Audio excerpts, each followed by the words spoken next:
Welcome to the Friends of Feedy's podcast, brought to you by Feed Canada, our funding partner, ISED, and founding partner, the Saskatchewan Food Centre.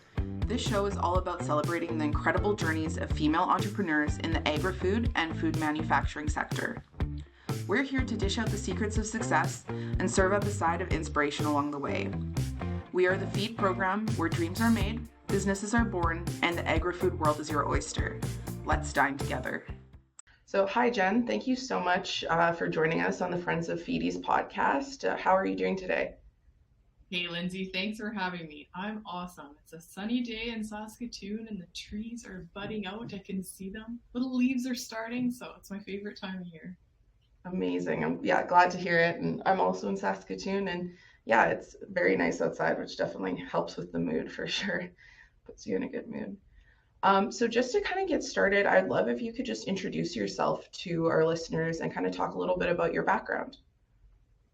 I'm a author and a freelance writer, journalist, and I host and co-produce and co-write the documentary series Flat Out Food, which airs on City TV Saskatchewan. So I have a background in, well, first of all, I grew up on a multi-generational grain farm in rural Saskatchewan, so have had this connection to agriculture and food and the importance of taking care of the land and knowing where our food comes from a very early age. My grandma always grew a great big garden, and lots of early memories of being out there learning how things grow and being on the tractor seeding with my dad and combine rides and all the things that go with growing up on a grain farm. And then fast forward to university, and I studied English at the University of Saskatchewan and went on to work at the Star Phoenix newspaper in Saskatoon for 5 years. And I was a journalist and an editor there, and also had a food column. So there's been these intersections of life and career that have intertwined food and writing and storytelling a lot.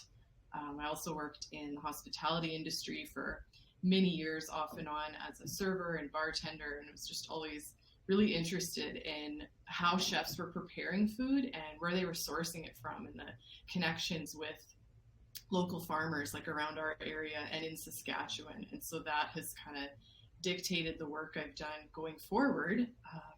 Did you want me to talk about my book now or talk about that later? Yeah, well, I was going to ask about it because your book, Flat Out Delicious, is kind of what led to the creation of the show you now have, Flat Out Food. So I would love it if you could kind of explain how that happened to our listeners. So the book is published by Touchwood Editions it's an independent publisher in Victoria in British Columbia.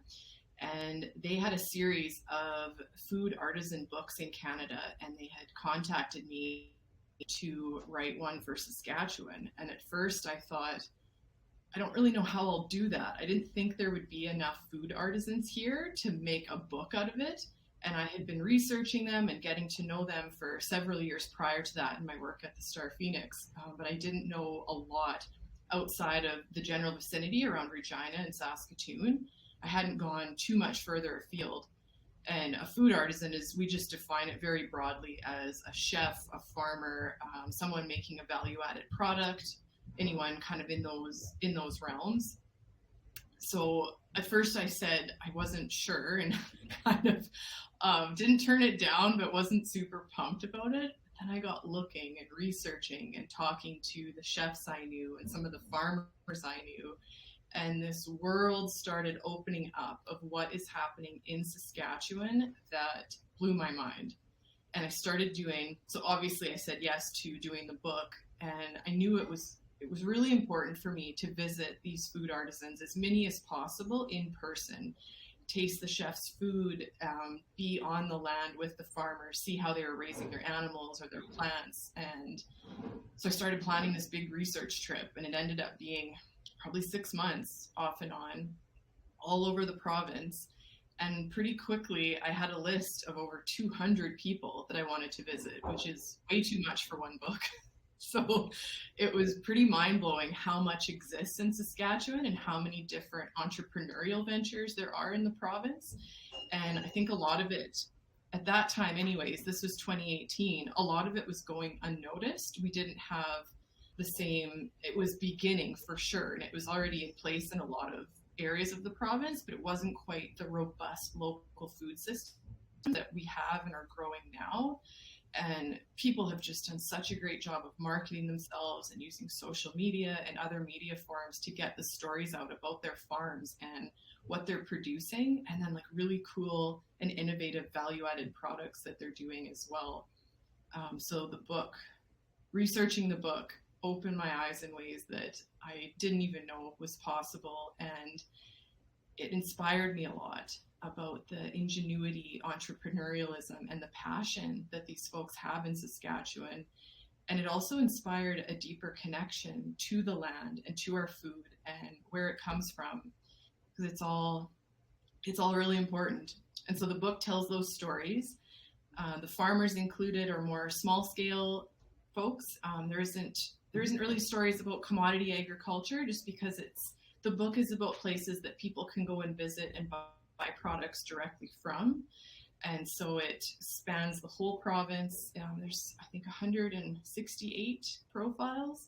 And my friend Richard Marjan, yeah, it's a lot.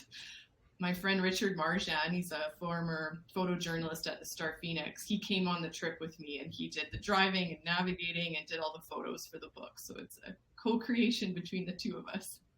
Oh, that's amazing. So yes, you started with this book that is such a great resource for people, and then now we have Flat Out Foods, which is City TV, I believe, is on City TV. Yeah, it's on City TV Saskatchewan. That's who produces it. Okay, great. And so if anyone's unfamiliar, of the format of the show, I think it is a really unique format, and it's really interesting. So can you share a little bit about how that works with everyone? So Flat Out Delicious, the book, it came out in the spring of 2020. And earlier in the winter of 2018, I was working at Agribition in Regina. I was doing social media content for them.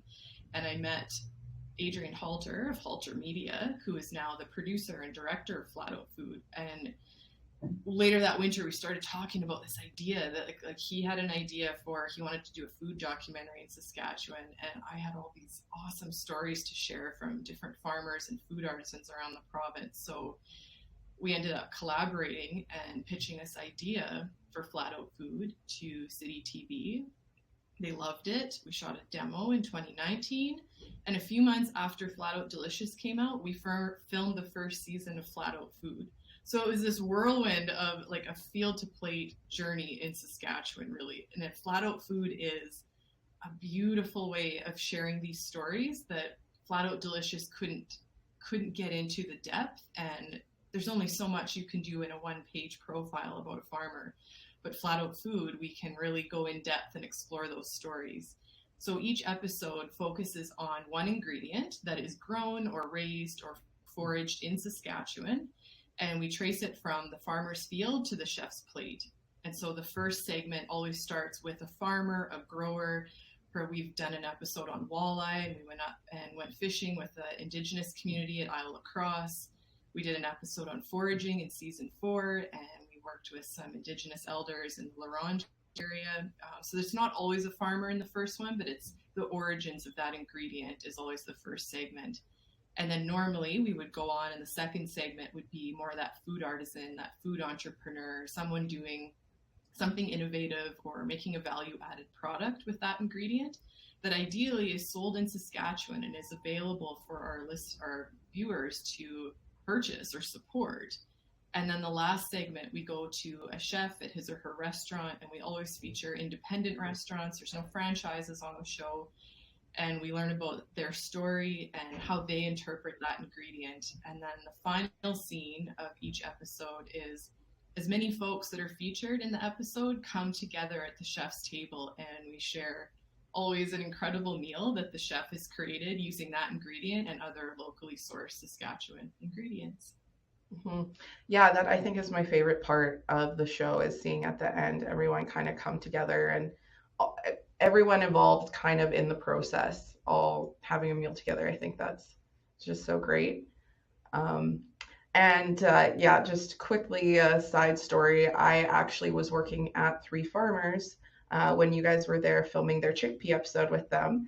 That has now aired already, so I think it's okay okay to talk about. But yeah, it was very cool to see the other side of that behind the scenes. I was filming a little bit of you guys filming just for like the Three Farmers social media. So yeah, it was very cool to see a little piece of what you're doing with the filming.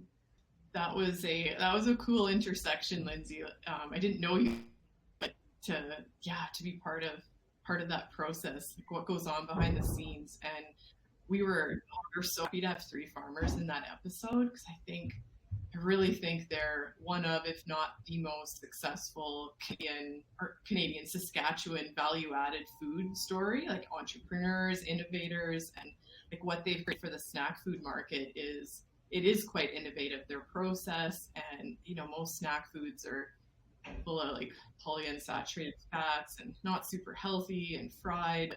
Theirs are delicious and healthy for you. So yeah, it was awesome to have them on Flat Out Food. Mm-hmm. Yeah, it was like our program here at Feed is all about helping women entrepreneurs in that food space. So for myself, kind of working in a business that is like kind of what a lot of these businesses are hoping to grow and aspire to, it was like the idea to move over and kind of try and help people kind of aim to be there someday is just a super cool opportunity. But when we were talking a little bit before, you were talking a little bit more about your connection, kind of how your connection to your food and your connection to yourself and your connection to the land. You kind of just briefly touched on it, but I know in the past we've spoken a little bit about that and how important that is. So I would love if you could just speak to that a little bit for everyone. So, from personal experience and from having many conversations with women and men all over the world, not just here at home, but women in particular, a lot of us have a difficult or challenging relationship with food and with our bodies, and that comes from lots of different reasons. I mean, it can be childhood upbringing, different traumas there, different beliefs we're seeing in the media, how women are represented. I mean, the list goes on and on. But when you distill it down, a lot of us don't have a great relationship to food. Food can be the enemy. It can be just merely sustenance, a day, something that, we're always counting calories and going on all these different diets and trying to figure out the best way to eat. And like one day it's keto, another day it's vegan. Like it's so confusing. And I get all of the rhetoric and the messaging out there just really plays into the challenges we face with our bodies and our own insecurities about our aesthetic and our weight and like all these things that honestly keep us small. Like, don't we have better things to do in the world than worrying about a number on the scale or what we look like? But that's a whole other conversation. But what writing Flat Out Delicious did for me, and I'm right up there with women that has had a lot of challenges in the past with body image and my relationship to food and viewing it more as the enemy. What writing Flat Out Delicious did was that it brought me home to the land and to my body and to food in a way that I could never have expected. Like it changed my life. It really did. And the process to starting that was visiting the farmers and being on the land with them and learning about regenerative and sustainable and holistic agriculture techniques. Everybody's farming in different ways, and there's room for all culture. It is important to have in a modern industrialized system, but the stories I focused on in my book were more about the regenerative practices. And so learning more about that, how to build soil matter, how to build organic matter, how to graze cattle in rotational systems so they're never overgrazing and they are regenerating the soil with their hooves and they're not mowing everything down, they're leaving enough for the next grazing cycle, and how that all plays in and creates this biodynamic, beautiful synchronicity of everything, which is the way Mother Earth intended.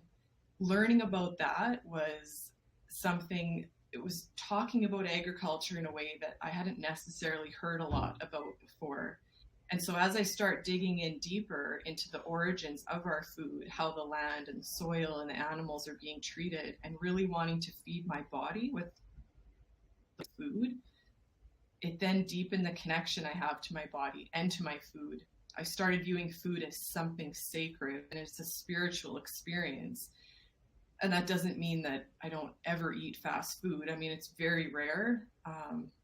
But for the most part, the food that I put in my body is something where I know where it came from, especially the meat. I know how that land and how that animal was treated. I have a relationship with the farmer. And so developing those relationships and learning about those stories in turn turned food into a spiritual act and made the act of eating something beautiful, and seeing food as this enemy or something to punish myself with, or something you can't have. And so it's all intertwined. And so I say now, when we deepen our connection to our food and to the land it comes from, we deepen our connection to ourselves and to our bodies. And then that incites a path of mindful eating and intentional eating, but also curiosity about what we're eating and the effects it has on our body. And so the whole experience can be quite transformational. And for me now, it's to the point where if it's something that is kind of a hyper processed or a fake food, I don't want it anywhere near my body. And I don't see it as the enemy. It's not good or bad. I just know how it makes me feel. And the relationship is deepened to the point that my body speaks to me. And so I know what she wants to eat. I know when she's craving a steak or when she just needs a fresh bowl of fruit. And so it's really transformed that challenging relationship into something really beautiful. I love to hear that. And I think everyone, but especially our women listeners, can probably all relate to at least a piece of that, just based on how we've been raised and the things that have been focused on. So when we spoke the other day, you had kind of also mentioned to me that you do a little bit of kind of consulting work, or you work with people a little bit to kind of help them get a little bit more in touch with the land and get them kind of a little bit back to nature and that sort of thing. Can you tell us a little bit about that? My partner, Amin, and I, we own a business called Dopamine Wellness in Saskatoon. And so through that business, I offer private yoga sessions, and also retreats and one-on-ones, and lots of different offerings that really help people come home to their bodies and come home to their food. And it's an example of a retreat experience called Nourishing Roots, and an example of it would be we go through some different movement, whether that's yoga or walking, anything to just really shut down the mind a bit and come into our bodies and listen to the wisdom of our bodies.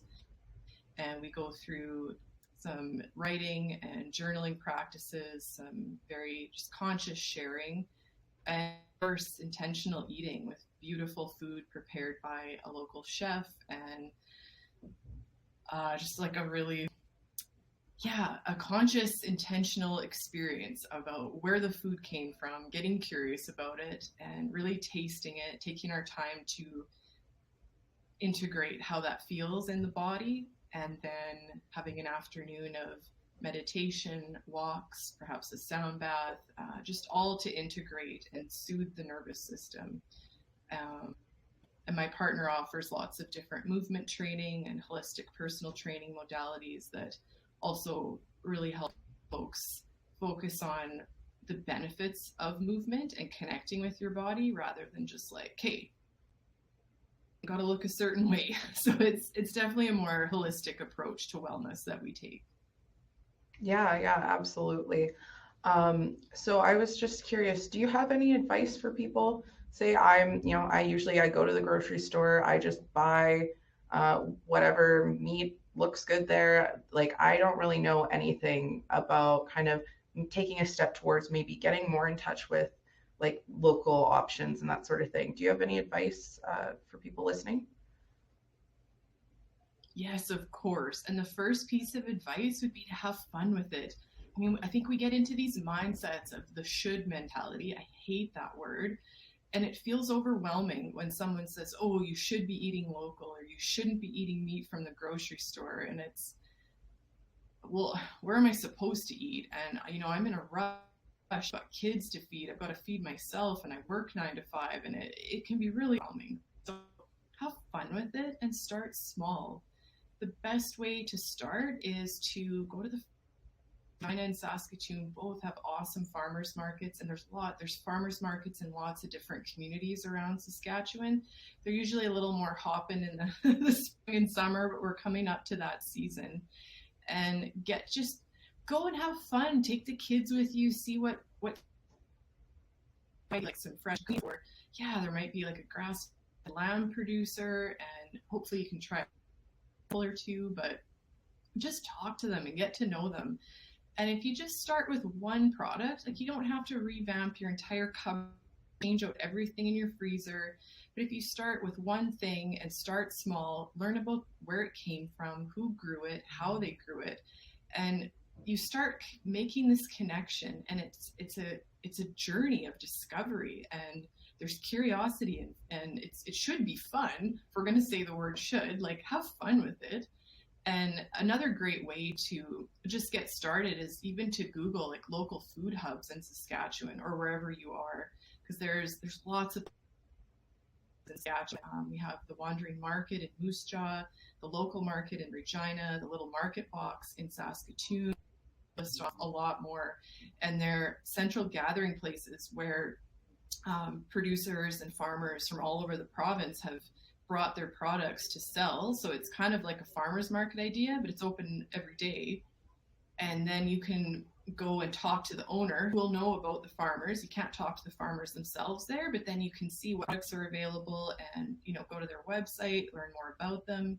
And then there's also some really awesome groups on Facebook if you're interested in buying, say, half a cow or a quarter lamb or, some fresh chicken. There's tons of producers in Saskatchewan that are selling their animals and vegetable products, baking, jams, all kinds of stuff right from their farm, or they'll meet you at a central location. So if you get out, just, use some of the powers of the internet is a good place to start. And then folks at the farmers market always know everyone. So if you can't find something there, just start asking around and talking, and they'll be able to tell you. Yeah, that's great. That's great advice. And it's not overwhelming and not daunting, because I love that idea of just, start with one thing. And I'm sure the feeling you have when you're cooking that is maybe a little bit more connected or a little different than your typical experience. So that's so great. I do have a couple questions that I like to do, if I remember, to do just a fun little speed round. Sounds fun. Awesome. So what's your favorite season? Summer. What's your favorite color? Blue. What's your favorite food? Beef. Steak. Nice. Yes, I was like, ooh, I bet that one's going to be a hard one, but good answer. So what dish do you cook best? Steak. And I do it on a cast iron. I don't have a barbecue right now, but I've perfected it on cast iron. It is just, a chef that was on Flat Out Food, Rusty from Harvest Eatery in Shaunavon. Please go there if you haven't. It's amazing. He said to salt your steak like it's raining salt. Like it's snowing. That's what he said. Salt your steak like it's snowing. And ever since I've done that, it seems like a lot of salt, but oh my gosh, it's so amazing. Yeah, that's a great benefit of the connections from your work, hey. I'm sure you got a lot of great tips over the years from some really talented chefs.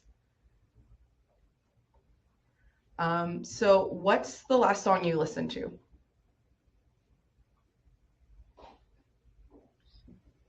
Om Mani Padme Hum. It's a Tibetan Buddhist chant. Okay, very nice.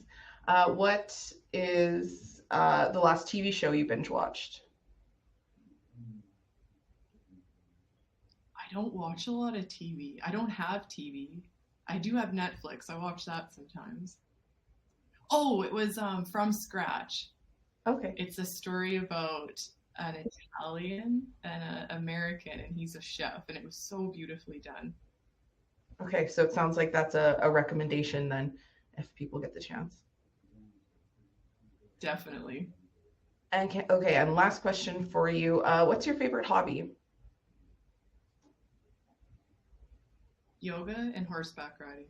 So yeah, that's everything on my end. I just wanted to thank you so much for joining us. I really appreciate it. And I'm sure people will be really enjoy kind of hearing a little bit more about you and kind of the behind the scenes of everything. Oh, thank you, Lindsay. And I love everything Shin is doing. The one thing I'll add is what surprised me the most as I was researching my book was how many female farmers who are in Saskatchewan. A lot of the women that were heading up the farm operation were taking care of the marketing side, business side, and the ingenuity and innovation and creativity and the entrepreneurial drive that I witnessed and continue to witness always inspires me. So Saskatchewan is really full of some incredible women in this field, and I'm sure they're across Canada too. I just have yet to meet them. Mm-hmm. That's so great, and it's so true. I've had a few people kind of ask, "Oh, you work for a nonprofit that just supports like women in food? Like, there's probably not that many members."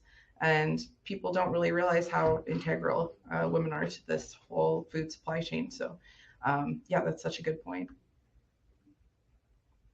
Yeah, definitely. Women are the backbone, right? They're the families feed their communities and support themselves with. I mean, it all ties together. Absolutely. Well said. Thank you so much. Thank you to our listeners for indulging your entrepreneurial appetite with this episode of Friends of Feedies, brought to you by Feed Canada, our funding partner ISET, and founding partner, the Saskatchewan Food Centre. If anything we have discussed today has ignited an entrepreneurial fire within you, but you're not quite sure how to get started, or you're craving mentorship and coaching to help grow your business, please reach out to us at feed.ca. That's FEAD.ca. Connect with us on social media. We're sprinkled all over the digital landscape, and our team is ready to provide the mentorship and coaching you need to flourish. At Feed, we're here to empower women in the agri-food industry, so don't hesitate to reach out to us to join our vibrant community of foodpreneurs. Until next time, bake those dreams into reality, stay hungry for success, and continue to nourish your entrepreneurial spirit with Feed. Bon appetit.